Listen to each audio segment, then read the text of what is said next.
steps up. Ricketts is at the high point. Jones.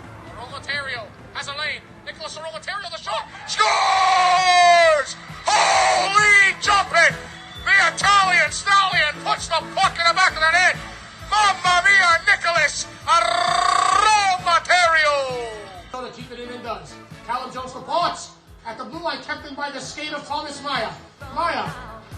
Down low on the half course, he swings out in the slot for Potts. Kyle Potts has it, hands on, now he shoots, scores! Holy jumping! How do you do? Kyle Potts puts the puck in the back of the net. Braves block that shot, and coming the other way is Alton McDermott. He's in on the breakaway, scores! Holy jumping! His grandfather, Paul Henderson, must be ecstatic about that one because Alton McDermott just scored his first career Buckland Cup final playoff goal. Has been pulled. The Dukes are in the Oakville zone. Zone salvage. Swung that around. The Blades are trying to tie this puck up. It goes into the corner. The Blades have a chance to get this out. Lions will tie it up. 10 seconds. Gilmore has it at the point. It's in. Tips. Just wide. 7 seconds. It's back in the corner. Ewing's back in. 3, 2, 1. The Oakville Blades are champion. Holy jumping. Blades win. Blades win. Blades win. The Oakville Blades are Buckland Cup champions. You're watching Mamma Mia! This is Fire Talk with Nicholas Fiore. Welcome back, everybody, to episode 17 of Mamma Mia. This is Fire Talk. And today, I have a special guest joining me, 16 years in the NHL and currently the Director of Player Development for the Los Angeles Kings in the NHL, Glen Murray. Glen, thank you for doing this. I appreciate it. No, thank you. No problem at all. All right, let's get things going here. Obviously, you know, you're a Canadian boy. You're from Halifax. So that's always good to have two Canadians talking all at once. But you're with LA, and obviously, you know, you've had a long playing career, and it led you to obviously going into being a staff member with the LA Kings. Let's talk about your playing career a little bit, and then we'll get into why you became a staff member as a team consultant first with the Los Angeles Kings. But 16 years, the Boston Bruins, the Pittsburgh Penguins, the LA Kings. You got drafted first round, 18th overall by the Boston Bruins. How was your start? How honored were you, obviously, to get drafted? How different is the draft from then to now? And with Boston giving you that start, obviously, in 1991, it probably feels like a long time ago, doesn't it? Yeah, I'm halfway to 100 almost. Almost 50 years old. But no, I mean, I think growing up in the Maritimes and a Nova Scotia kid, and nowadays, you know, obviously the Maritime kids are very lucky to have role models like, you know, Sid and Nate and, you know, they have and Brad Marchand. I mean, those three, you could arguably say those are the three best players in the league, obviously McDavid, but pretty lucky growing up in the Maritimes. You know, back then like you said, in the early 90s, literally I had a piece of paper and I had to check off which league I'd like to go to. Wow. And since my parents and myself didn't know French, and the Western League was too far, we picked the OHL, drafted Sudbury. Very lucky to live there with a family that I lived there for 3 years.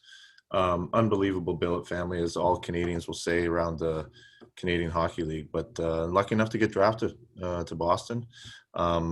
Very young, very immature. My game was not quite ready to make that step. I was lucky enough to get a few games here and there, and you know, it's being involved with the Kings now. It's these boys. They're young boys. It's it's amazing to see how the game has changed a little bit, but it's a young man's game, and it was an honor to get drafted by Boston.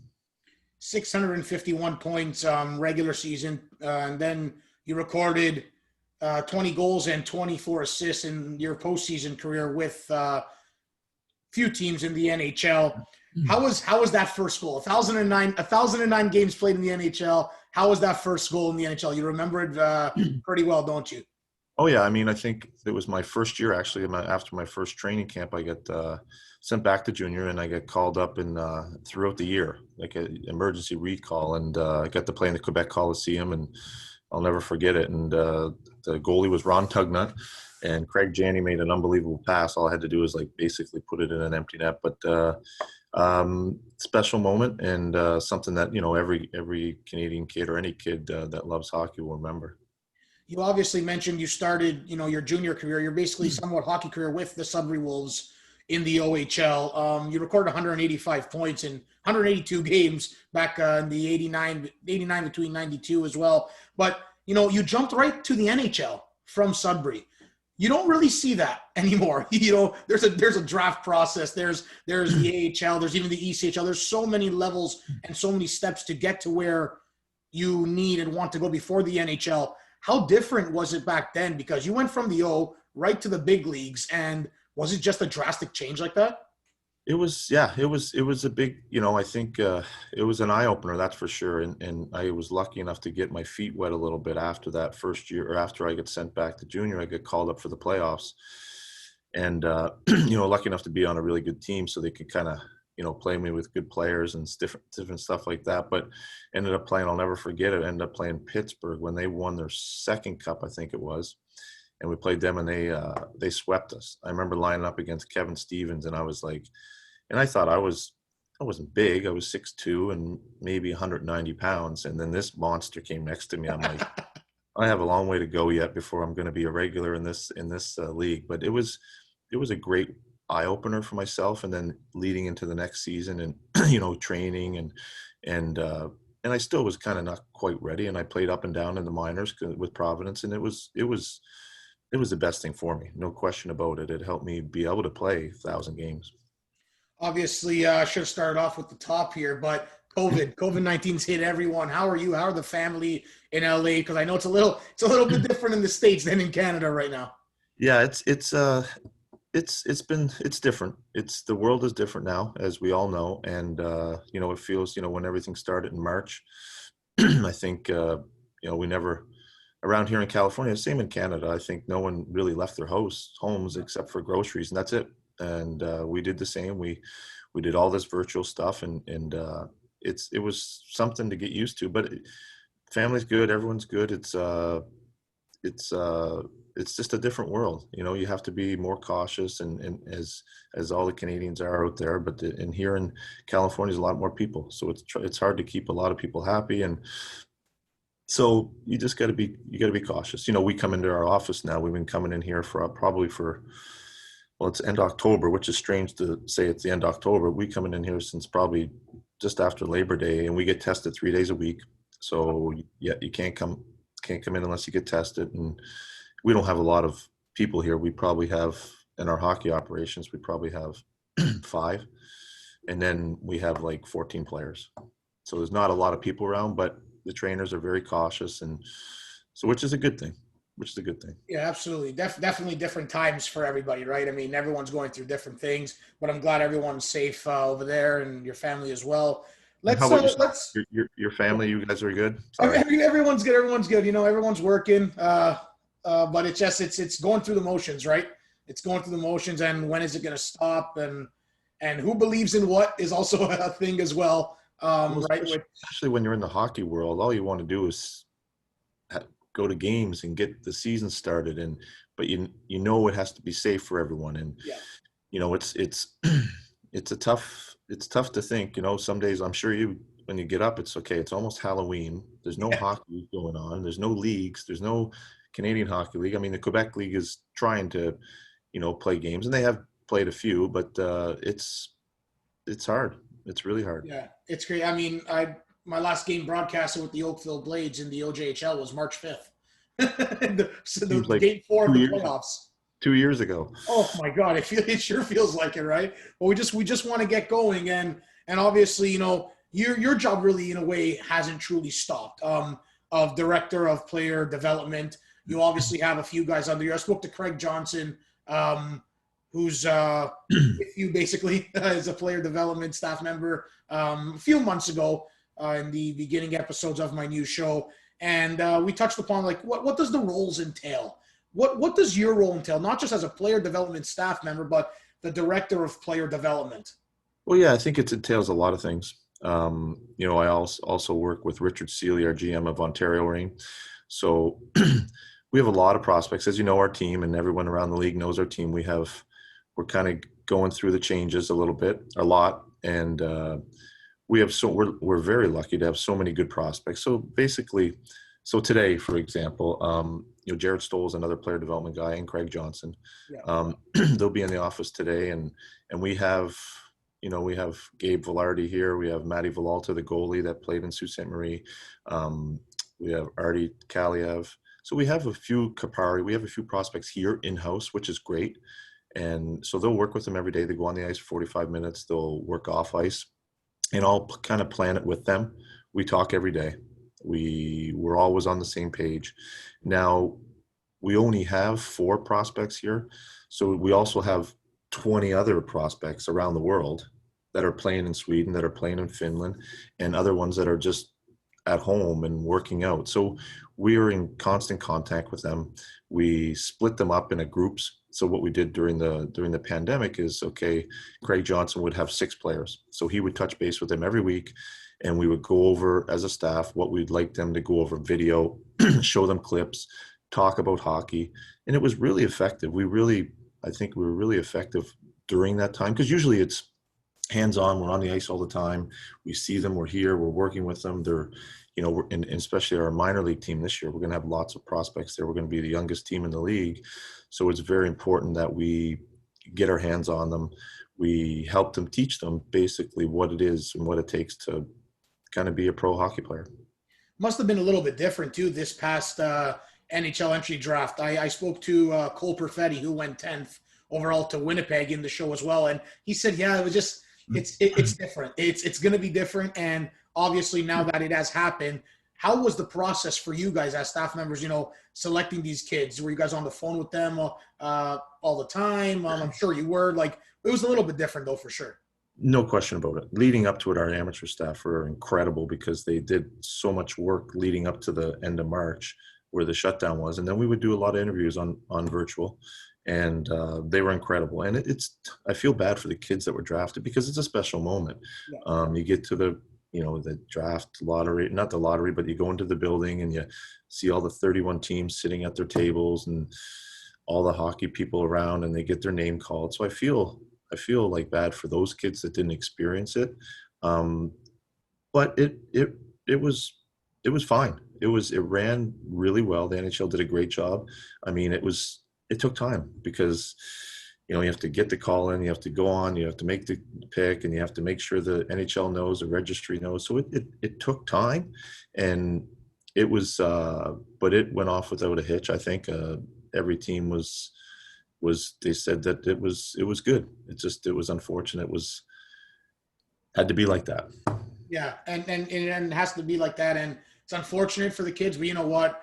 They hopefully got those jerseys and got those hats at home that the league sent to them. So, and you know what? At the end of the day, they're with family. And at the draft, they would be with family anyways, right? So exactly, that's the important thing, I guess, if you want to look at the positives rather than the negatives, right? And they got drafted to the NHL. I don't think I'd be complaining. No, exactly. No, they aren't. No, that's for sure. And I just think, I think they're just probably itching to kind of get started. When's training camp? Where are we going? Yeah. Are we going to be able to come to LA? Are we, stuff like that. So it's hard on the kids, especially the kids that aren't playing or just they're at home working out or just skating with whoever they're skating with, right? I mean, we would love to get Byfield in here, but, come here and then go back, quarantine and all this stuff. So we're looking forward to getting all our kids here, but we've talked to them on virtual. Again, everything's, you talk to them online and introduce yourself and try to give them, a basic of what our plan will be with them, each player. And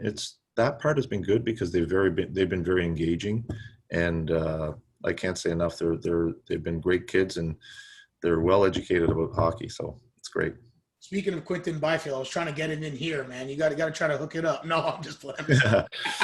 That's right. He's a good kid, and congrats, obviously, on drafting him second overall behind Alexis Lafreniere.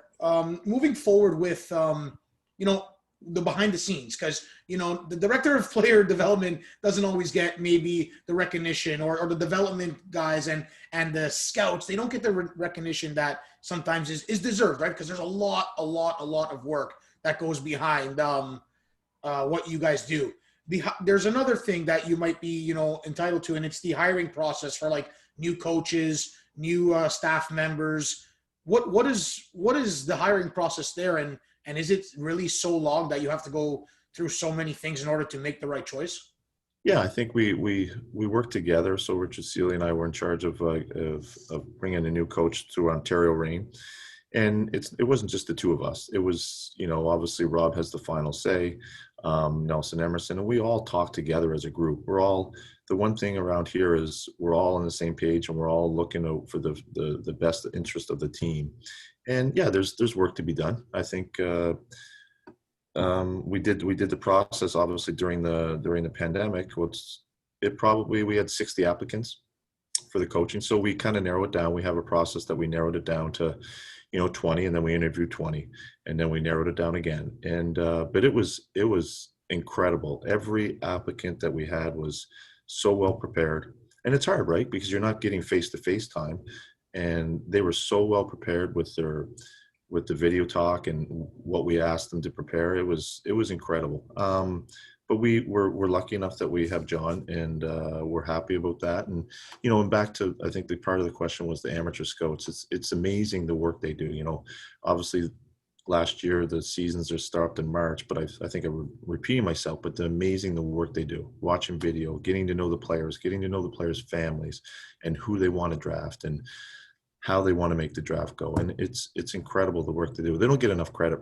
There's no question about it. I know around the league, people know that they work their asses off, but they don't get enough credit for what they do. Absolutely, and that's why I had to bring it up and get it from your perspective, because it's true. Because without these scouts, in a way, these players won't come to teams, because the scouts are, I think, the first guys on the scene. They're the ones who are making the first impression for these teams, if I'm not mistaken. No, you're right. They get to know the kids. Like I said before, the kids' family, their personality, what type of player they are. Are they good under adversity when on the ice? How do they react to different situations? They know these kids ins and outs, and it's really, and it's not just going to watch the game. They talk to these kids. They talk to the families. They watch them on the road. They watch them at home games. It's amazing. And every team's like that. They have amazing amateur staffs, and it's pretty incredible to see behind the scenes. Absolutely. The difference of coming into the league now to when you came in 1991, it's a pretty big drastic difference, if I don't say so myself. But the players coming in, the kids coming in, what have you noticed has been the big difference than when you came in your rookie year to, let's say, maybe a Quinton Byfield this upcoming season, or a few seasons ago, all these newer kids coming into the league? Yeah, I think these kids are ready. It's a young man's game, like I said before, and I think they want to jump into the game. They want to play right away. And I think everyone talks about speed and skating and this and that, but I think the biggest thing is probably the hockey sense. They have an unbelievable amount of hockey sense, and we talk about skating all the time, and I think it is. You have to be able to skate. You have to be able to get there. But if you go through the league, there's still a lot of players that can't skate, but their hockey sense is like a 5 out of 5. And I really do believe that that's one of the things they play. They watch these skills. They have skills coaches. They have, they're always doing different skill stuff, and their hockey sense is incredible. Well, that's what I've noticed. I've noticed even some kids in junior hockey that I've broadcasted over the last 5 years, 2 years in the GOJHL, and now 3 going on 4 with Oakville in the OJHL. They might not be the quickest. They might not have the best hands, but their hockey IQ and the hockey sense, they know that their teammates over the shoulder, I don't have to look to make the pass, and I can make the pass. I think that's where the game is changing in the NHL and professional ranks a little bit more. Yeah, because I think teams or GMs or coaches aren't going to complain if they have a player that can't skate that scores 20 goals. they're not going to complain because, there's one guy that scores 50 a year. It's Ovechkin. I mean, maybe two. Stamkos, when he's healthy, he can score 50. There's a few guys. Yeah. Matthews. But if you produce and have a good hockey brain, hockey IQ, as we say, and work ethic. Obviously, you got to have a work ethic. You can't just come in, no one's going to make it if you don't have the work ethic. But I think a big difference is the hockey IQ with these young kids because they are, yes, when in the early 90s, it was 2 or 3 young guys on the team. Now, your team is made up of maybe 2 or 3 veterans and everything else is like under 30. So Absolutely. Absolutely. And the work ethic is key. I mean, for anything, for any job, for anyone in the world, right? You got to have the work ethic. And obviously, over your 16-year career, you must have had a decent work ethic to last that long, right? And you ended, you ended in 08, but you took 4 years off from hockey. I would say, from what I know, anyways, in general, professionally, anyways, from 08 to 12, and then you got back with the LA Kings in 2012 and 2013. Firstly, as a team consultant, but the question, is, that's more of the stat. The question is like, how'd you stay so passionate? Obviously, your career ended not the way you wanted it to end. Obviously, a career-ending injury, and it didn't go your way. And I don't know if you were ready to, retire at that point, but obviously sometimes injuries, you can't get away from them. And obviously it got you down, but you didn't stay down. Took maybe a couple of years, you recovered. What made you stay so passionate and get back involved with the Kings and with hockey in general, with the LA Kings after, receiving that injury? Yeah, I think it's, just a touch of, no one wants to end their career on injury or anything like that. Obviously, you want to play as long as you can. You want to go on your own terms. Not many people get to go. The top end players get to go out on their own terms without an injury, or they feel good and different stuff like that. But it was, I think at that time it was, I had a few injuries. It caught up to me. My body felt like it was older than it was, that I was only young. I was 36, but it is, it was tough because if you ask any player, it's tough after retirement. So I took probably a year and a half, 2 years, almost 2 years. And Dean came to me. Dean Lombardi was GM, and before he actually hired me, he said, we talked, and he said, I want to give you a couple assignments. Are you interested? I said, sure. And I said, you don't have to pay me, you don't have to hire me or anything. So we kind of gave me a year to kind of do that, to see if I was really interested in it. And I loved it.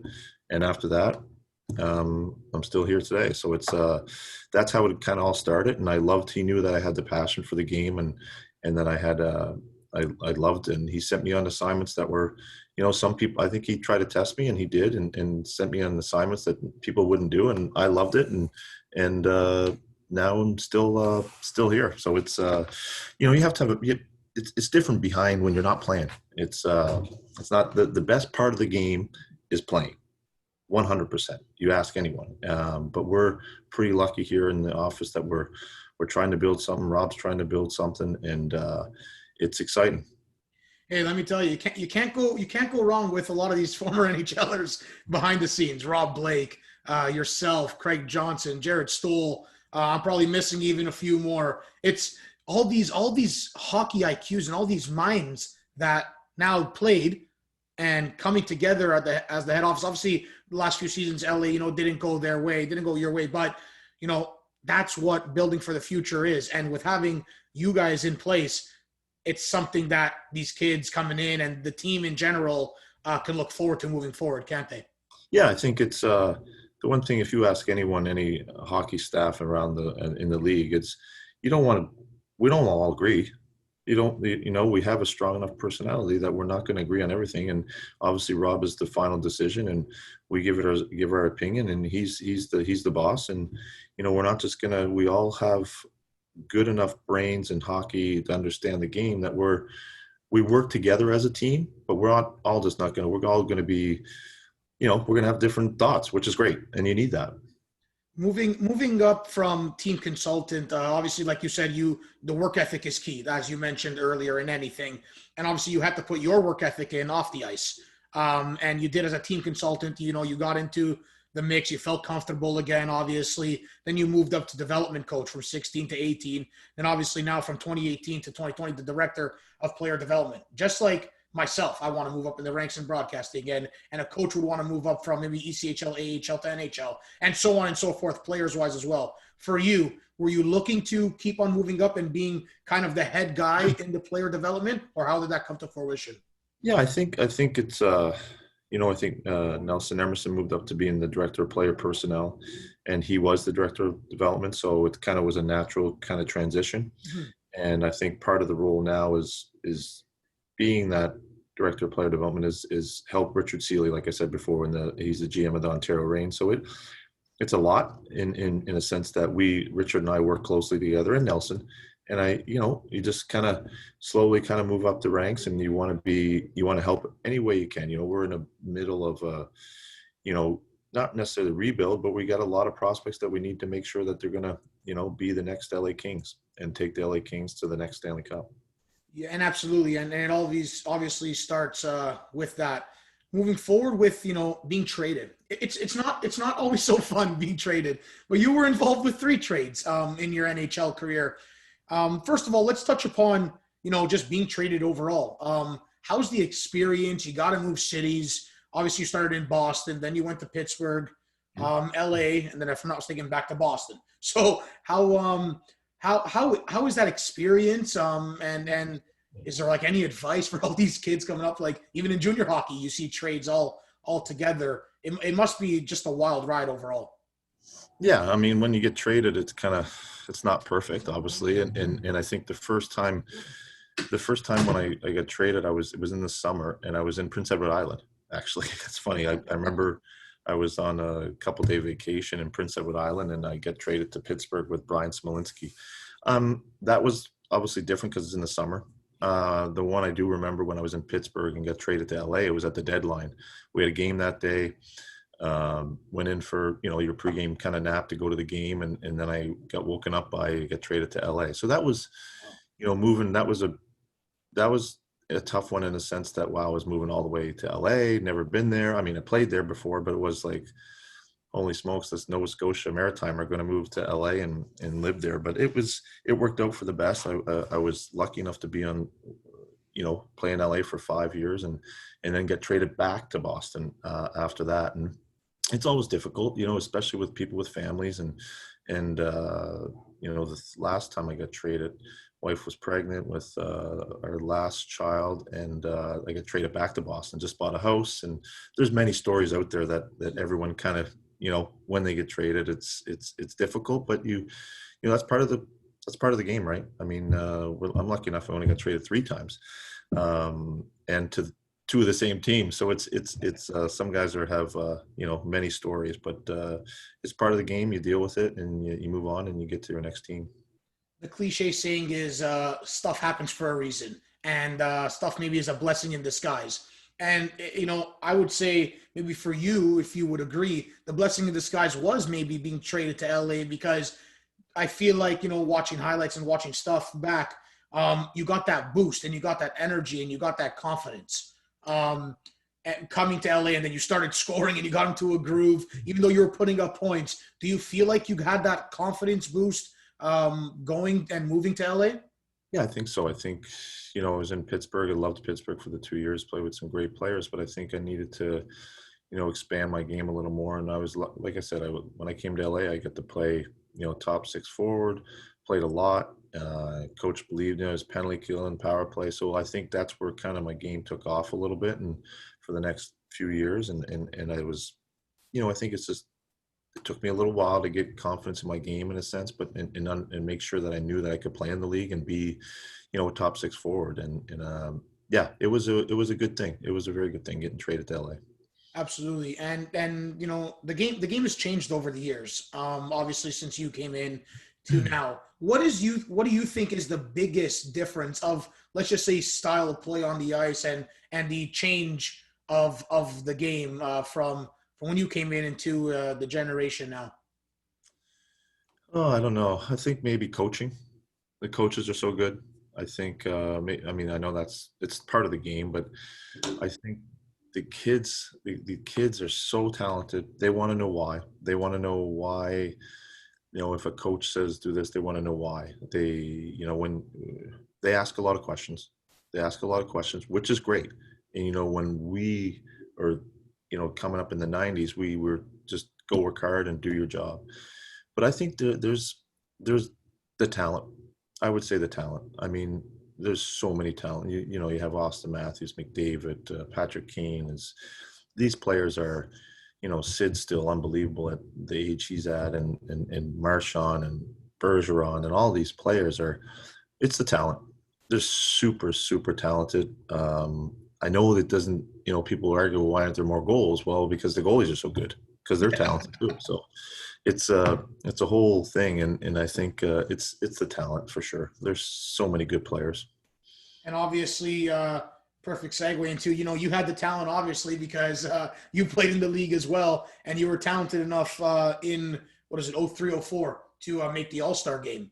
I believe that was your only maybe All-Star game experience, if I'm not mistaken, but sometimes you only need one. You have one great season, doesn't matter, you're an All-Star. How honored were you to be in the All-Star game? No, very honored. And I did make two, lucky enough, but yeah. It was a huge honor, go to, I mean, the All-Star games are, how they are, and everyone talks about them, but it was just to be amongst all those players and stuff like that. It was a true honor, and to go with one of your teammates and stuff like that. It was, it's something you'll never forget for sure. And obviously that same year, it was a good year because you represented your country at the World Championships in 03, 04. You won a gold medal with Team Canada. I asked this to a few people, and I feel like representing your country is almost trumps kind of maybe some people's NHL career, because representing your country is something that you can't take for granted. How honored were you to put the Canada crest on your chest and obviously win the gold at the World Championships? Oh, it was great feeling. I mean, we had a team that was pretty special. We beat Sweden in the final. If I remember, we did beat Sweden in the final. It was awesome. It was, I mean, I see those guys that played on that team today, and we still talk about, you have that connection. And it was in Prague, and it was, what a feeling to win. I think, especially with that crest on, and they've won many more since that. I can't remember exactly how many, but they've won a few since that at the World Championships. But it's a great honor, and for a Canadian kid growing up in the Maritimes, it was I'll cherish that for forever. Absolutely. Being a leader is a big deal as well in the game, Glenn, and more than anyone, being an assistant captain from 05 to 08, being traded back to the Boston Bruins, where you got drafted in 1991. You ended your career with Boston. I guess kind of fitting considering you got drafted by them, but obviously having the A on your chest. How honored were you to have a leadership role? And you think in the NHL, what do you think, how important is that role? Not just being a captain, but being an assistant in the big leagues.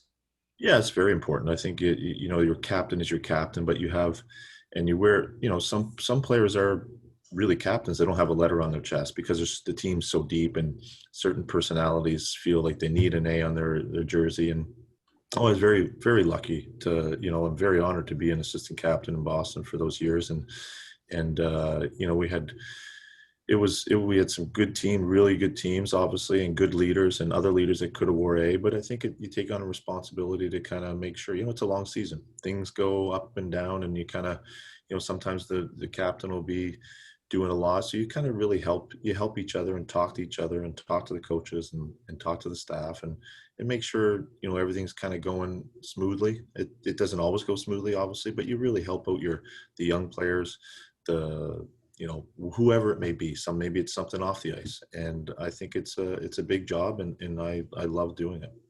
I guess it's pretty easy sometimes playing with guys like Joe Thornton, who are still in the league after being traded to the Toronto Maple Leafs, my hometown team, which I'm pretty happy about. It's pretty crazy to see, Jumbo Joe still playing there when he was playing with you when you were in the league.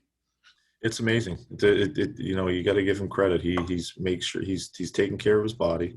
He's not Joe Thornton of old, but he still can contribute. He still can. I think he's really going to be great for that team in a sense that they know Joe Thornton, the name, but they don't know the teammate, because I'm not sure if anyone's played with him on their team. he's pretty special. In the locker room, he doesn't talk about it. He'll never talk about that kind of stuff. But in the locker room and getting prepared and the love for the game, I really, truly, it'll take some time. It'll take a little time. Well, hopefully whenever we get started. But he's going to be, they don't know yet until he gets in that locker room, and it's pretty special. I think I somehow have to get Jumbo Joe on the show. I don't know how I'm going to do it. No. Yeah, that would be ideal for you. Yes. That'd be pretty special, I think. Obviously we talked about so much today, and I appreciate obviously you coming on. But the NHL career for yourself, 16 years. If you have to pick one moment, one highlight of your NHL career, what would it be? Whew. I don't know the real answer to that, but there's so many good moments. It's hard to, if you ask anyone, it's hard to obviously. I don't know. Probably playing against the Montreal Canadiens. I think it was my first year, and we came back to the Garden. I mean, it was pretty special. We were playing the Montreal Canadiens in the old Garden and the Montreal Forum. It was an unbelievable series. I think it might have been Game 7, and we won in Game 7. Trying to remember, but I think it was Game 7. But the first year, those first playoffs, when playing at the Garden and coming out for warm up and playing at the Montreal Forum, and just because I knew those places growing up, those were the games that we got in the Maritimes, and pulling up to the Garden. I don't know if you've ever been. Probably were at the old Garden, pulling up in the ramp at the old Garden, and the smell, and you could just feel the atmosphere. And then you go to the Montreal Forum, and it's just like unbelievable. And I think those memories and the playoff moments and playing with teammates and seeing how, those moments, I know there was not necessarily just one. I mean, I remember the season in Pittsburgh. Mario just came back. Him and Yager led the league in scoring. They had I think Yager had 60 goals and Mario had 58 goals or something. It was incredible to watch them actually perform. And I think those memories they'll always stay with you. Absolutely. And you can't, I feel like you can't take them for granted, because people and kids, they dream to play in the NHL, right? And obviously you had the luxury in playing in the NHL for 16 years, which is obviously not a lot of people can say. So absolutely. I know I put you on the spot. Just have to see if no, that's all right. No, not all right. No, that's good. I'll tell you something. I remember when you played my team, the Leafs. When you came in, I think it was towards the end of your career in Boston, and you entered the zone and you just released a slapper, and you scored that there, and you had the little celly at the Air Canada Center, which is now Scotiabank Arena. That's one highlight there. Obviously, it was just probably another goal for yourself, but playing against my team, I'm like, man, this guy just sniped it in. I love, being for the Maritimes again. I keep referring back to that, but we always love to come into the, obviously you ask any Canadian kid or whatever, you love to come into Toronto, you love to come into Montreal, and it really is special to play there. And it's still to this day, I think it's for all those players from Canada that love to play in that Maple Leaf Garden, for sure. I mean, I always say it, I know him a little bit, but Brad Marchand plays his best games in the Maple Leaf Garden. I think he's awesome. And I think he's awesome player. I think he's a hell of a player. And I think, because he loves playing in Maple Leaf Garden, and it's like he loves to get ready, and but it's, those places are pretty special. Absolutely. Oh, those Leaf fans love Mr. Brad Marchand. I can tell you that. They do.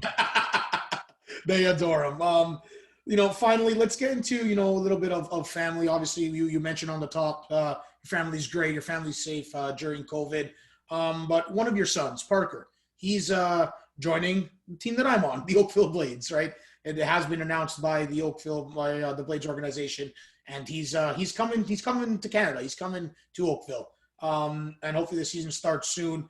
But he must have had options in the USA. He must have had options in the junior leagues in the States. Why the decision from him? Why the decision from you, your wife, your family, to say, okay, let's go to Oakville? I know you have that connection with Jamie Storr, who's the head coach, president, GM of the Oakville Blades. Obviously, that connection is there. But was there anything else that you said, okay, let's Parker, let's go to Oakville, let's go to the Blades, even though you had so much opportunity possibly in the States? Was there any Was there anything that made your decision and say, okay, you know what? We're going to Canada. We're going to Oakville. And Parker, start your junior career there. Yeah, I think there's lots of different options, but I think it just having the trust in Jamie that I knew that he was going to get to work on his game. He's going to push him enough. He's a big kid, but he's a young kid, and he loves the game. And I think he needs some time to grow. He's grown like 6 or 7 inches in the past like 12 months. So he's a young kid, and I think it was just a perfect fit. I mean, I know they're not playing games, but the training he needs, he needs the training and the skating part, and to get stronger. He grew 6 or 7 inches, and has no muscle yet per se, but I trust that the workout program they have, the development program that Oakville has, is just second to none. And I thought it was just a perfect situation for Parker. And obviously there is maybe a move and a challenge because Parker's going to have to live here and you're in LA. So you're going to be watching a lot of the games on Hockey T if we get started. So you're going to be hearing my voice a lot. That's perfect. Yeah, I think and when we made this decision, there was no COVID, and I think we have brother-in-law, sister-in-law live in Toronto and stuff like that. So it was kind of, he went to Thanksgiving with them and stuff like that. So if they're close by, and my brother-in-law's office is in Oakville, so it's pretty good. I know they're keeping the players and the team together, so he doesn't get to see him that much, but there's a connection there, and he knows a little bit of the area, Parker, so he's excited. How can't you be, right? Absolutely, and I'm excited to meet him, obviously in person, hopefully soon, if the season gets going. And I'm going to talk to him as well on here. So I'm appreciate that, and I'm excited about that. Listen, Glenn, I appreciate your time. I know you're a busy guy. You're with the LA Kings in the NHL. I mean, you got to be doing something, right? You're busy all the time. You're go for the most part. And I know with the connection with Jamie Storr and obviously, people would think maybe it's easy, but a lot of guys, like yourself, current NHLers, former NHLers, they don't really give guys like me a chance and sit down and talk to me for a little bit. And I'm an aspiring play-by-play broadcaster that I wanted to do this my entire life. And I'm slowly getting up and going to the next level as much as possible. I just want to say thank you. I appreciate it very much. My pleasure. My pleasure. No, and anytime, like I said, anytime you want. And I think we hopefully get some games going so I can hear your voice and that I can travel there to kind of check out a game. So I'm looking forward to it. I know it's kind of crazy times for everyone, not just hockey players or whatever for teams, but for everyone. And hopefully we can get, I know they're working hard to kind of get something kind of for games going there, but let's hope it's sooner than later. Yeah. And we want to get going, right? Like I said earlier, a few times I said it, but I honestly do appreciate you coming on. It means a lot. Best of luck with the LA Kings, obviously moving forward, and hopefully the young prospects are coming in and best of luck, even though I'm a Leafs fan. Best of luck to the Kings, of course. No love lost between them. I adore the Kings as well. So I appreciate it, and thanks for tuning in. Thanks for coming on once again. My pleasure. Stay safe, Nicholas. Thank you. I appreciate it. So everyone, that is Glen Murray, 16-year NHLer and current Director of Player Development for the LA Kings. This was episode number 17 of Mamma Mia. This is Fire Talk. Please tune in because more episodes will be coming in the upcoming weeks. Follow us on all social media platforms. I'm Nicholas Fury for the Oakville Blades. That's Glen Murray for the LA Kings in the NHL. Mamma Mia! Now Davis takes it and looks to come the other way. Davis is in, trying to drive, and he will look to go across. Good play to Davis, though, to get it right back to him. He goes down low to Israels. Centering, it's there! Score! Stevie! Steven Whittle scores his first OJHL playoff goal for the Oakville Blades. This game is opening up in a big way for both teams. Ricketts centering, what a pass, Israel's breakaway, the move, scores! What a goal for the Alaska Fairbanks commit, the assistant captain, Harrison Israels, with an absolute dandy. Down low to Lyons, Jack Lyons centering, scores! The double jacks combine as that puck popped up like a jack in a box, and it's Jack Ricketts from Jack Lyons. 6-1 on the 40th shot of the game. It's all Oakville. Nicolette Smith hits it in. A chance here can develop, but the Blades will look to take it. And Ricketts finds Israel's. Breakaway Israel's. A chance. Backhand. Rebound. Scores! And the Oakville Blades win it here in Toronto.